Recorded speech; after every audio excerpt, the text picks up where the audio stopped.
So it's great. So I actually wanted to start with this reflection that Bob made me think of with his first story about the revolution, which is just actually my favorite reflection of contextualization, you might say, or a little bit of interconnection. So as you sit here, just for a few moments, see who comes to mind as having played any role at all in your being here in this room right now.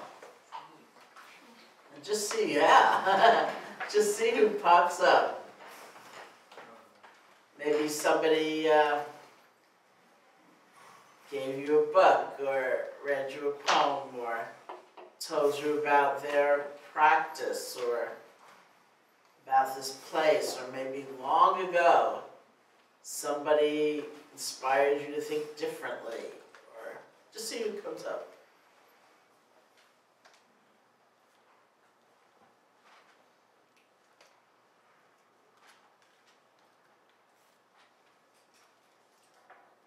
Because none of us really were driving down that road, whatever it is, and saw the sign for Panther Kill Road. Thought, I think I'll turn up there and see what's there, right? We're all here because of conversations and interactions and relationships and encounters. This moment in time, like every moment in time, is like a confluence of all these things coming together. So who comes to mind?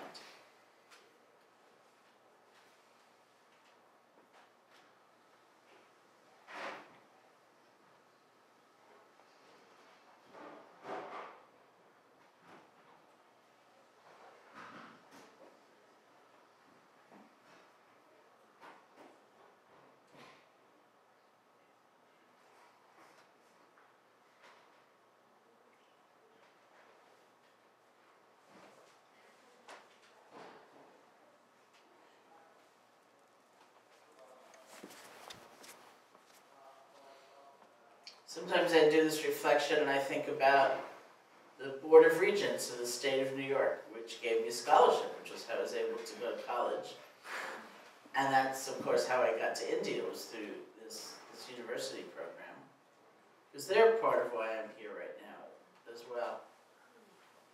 And sometimes I do a course with Dr. Inada, Kenneth Inada. I think so. He taught Nagarjuna at the University of Buffalo. I didn't take a course in Nagarjuna. I took a. No, he would do a survey course. Yeah. That was his research specialty. I took a, intro to Buddhism. Yeah, that was him, Kenneth Inada, Japanese American. So let's put him in the mix prominently. Where I first heard about things like the Four Noble Truths. I have a friend who took a survey course in Buddhism like that at Holyoke. Oh yeah? Yeah, and they were talking about emptiness or something, and then she suddenly had the experience that she was, in addition to being in her body, she was also the chair she was sitting in. So she, just from hearing about it, so she decided there was something there that she should like to investigate. There you go. And so in addition to these kind of very inspiring figures, sometimes I do this reflection and I think about the people whose actions have really hurt me, not just the ones I find kind of irritating, but think about those times where I felt like I've been on an edge, like I've got to do something or I won't be free of this, right? Because they're in some funny way a part of my being here right now as well. So who comes to mind?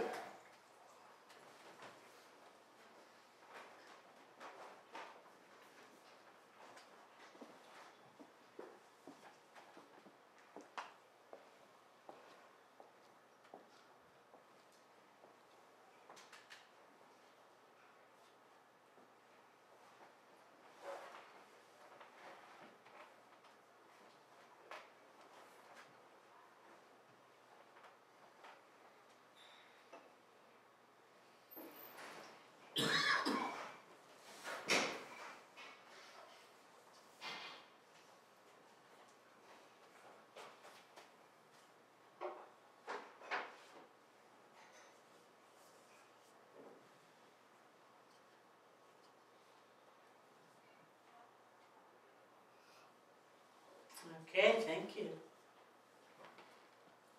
I love doing that reflection. I do it nearly all the time.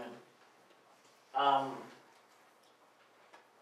it's just such an interesting remembering, right? That however alone we might feel or cut off we might feel, that really our lives are part of this kind of larger picture of life and this larger flow. So now I'm going to think about your friend, you know, Which one? the Mexican guy, Oh, you know, yeah, and like, yeah. because who knows, you know, there's that thread that somehow, it's only been twice, this is like Truth in Advertising, where once I was teaching this place, it doesn't exist anymore, it's called Charlotte's Place. It was part of Trinity Church way downtown in Manhattan. And it was like a drop-in center, and it was this great room with large plate glass windows onto the street. And I was teaching there, and I did the reflection, and I said, as I said here, kind of basically, because I'm sure no one was just like walking by and thought, I'm going to go in there. And at the end, this woman came up to me and said, well, actually, I was just walking by. And I looked inside, and I thought, I'm going to go in there. So I thought, okay, that's one little ding in my theory of reality. But, then I was teaching somewhere, I was doing a benefit for preschool, which in some other town, and the preschool was in the basement of a church, and so we were using the church for the evening, and I guess it hosted a lot of other school functions, because I did the reflection and said that line, the equivalent of that line, and this woman came up to me at the end, she said, well, I'm only here because I thought tonight was the PTA meeting, and I got the wrong night. But those are other causes and conditions, you know. She stayed, right? But really, you think about it, you know, this sense of being so disconnected, and compare it to the reality, which is that our lives are all about connection of one kind or another. And consider what the amplifications or the manifestations are. That actually also use a quotation or an image that Bob has used. I learned it from Bob. I'm sure I use it many more times than he has, but where he said, imagine you're on a subway and these Martians come and they zap the subway car so that those of you who are in the car can be together forever. So what do? If somebody's like freaking out, you try to calm them down. If somebody's hungry, you feed them. It's not because you like them necessarily at all, or you approve of them, or you want to see them like the Lord of the subway car or anything. But you're going to be together forever. Your lives are tied together, right?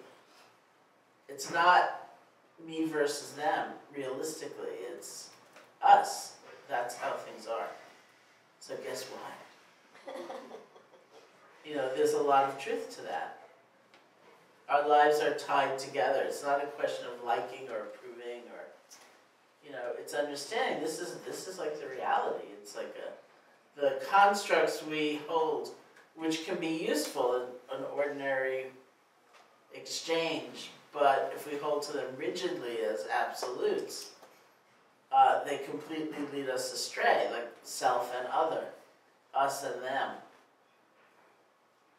You know, when that becomes this kind of concretized reality, we're sunk, because it's not true.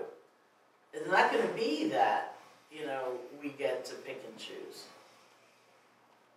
And it's interesting, I think, our time in the light of the information is actually there, you know, through economics and science and environmental consciousness and even epidemiology. We don't live in a world where what happens over there is nicely going to stay over there, and it's not going to affect us over here. And that what we do here is going to be contained somehow, and it's not going to ripple out to affect those around us. is. It's just not the way things are. And so, what is that responsiveness of the heart that recognizes that? So one way of naming it is compassion.